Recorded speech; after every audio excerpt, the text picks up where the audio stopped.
There are many vacant and abandoned buildings in this city. There's a lot of value locked up in those buildings. There's an opportunity to take those buildings and to deconstruct them rather than demolish them. We see the possibility to salvage the materials in the building, and then we see what comes next for that land. And we see how we can actually turn those buildings into bright spots in the community. The U.S. Forest Service contacted us about an interesting project, reusing salvaged urban wood, and the project really has social benefits as well as environmental benefits, and we were very intrigued by the opportunity, so we called them back right away. What makes an enterprise truly socially impactful, right, is that you have an actual mission or a product, a service that you're providing that has positive change. There are actually about 40,000 houses in the city that are presumed vacant. 17,000 have actually been identified. What we actually do, the service we provide, is having a powerful impact on the city of Baltimore. And it's creating jobs for individuals. But the work itself has got real strong environmental and social impact. If you can do it in a way where you can increase that social impact by virtue of making it an employment vehicle for people who've got some challenges getting back into the workplace, now not only do you have a socially impactful service or a product, but you're doing it in a socially impactful way.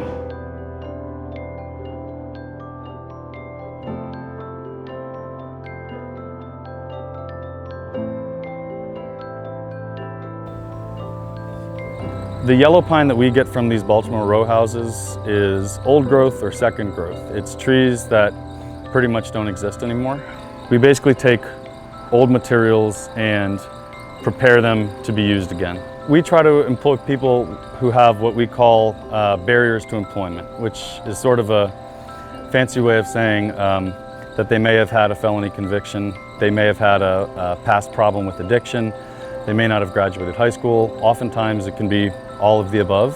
So our mission is to hire these people and train them and equip them with skills that they can use here, but that they can also use in another job. I was unemployed. You know, I was going through some personal things, so I didn't have a job. But then I got into this program that Humanim has, where they help people get back on their feet. And they got me a job here. I've been here ever since. Without a doubt, I work with a great group of guys. I mean, we're not just co-workers, we like family. We help each other here and outside the job, you know, and just make you feel proud. I guess that's the word I'm looking for. These days we recognize that a lot of people live in urban and urbanizing areas, and their quality of life in those areas is incredibly important, and it's oftentimes dependent upon, in part, the green infrastructure that they have, that is the forest and the trees and the neighborhood parks that they have access to. And that's really critical. That's another element of helping to bring communities back. And so what happens to those lands once the buildings are gone? Well, that's where the Forest Service and many partners come in. And in fact, in Baltimore, partners are driving that process. Parks and People Foundation and others are critical in helping communities imagine what could be on those landscapes. At the end of the day, when you look over there and you see a park, it's just everything is coming together for the good, you know. And it's just a blessing. You see something that looked like it could not come back to life. It made me think about in the Bible, and it says, can these dry bones live, right? And they came back to life. That's our community, you know, we live in. And I'm happy about it. I get excited about working with people, meeting new people. The people in Baltimore and the Forest Service that we've connected with are some of the most passionate, brilliant people around. The environmental perspective alone is incredible. I've just been surprised and shocked in the best possible way from the very beginning, and I can't wait to do more.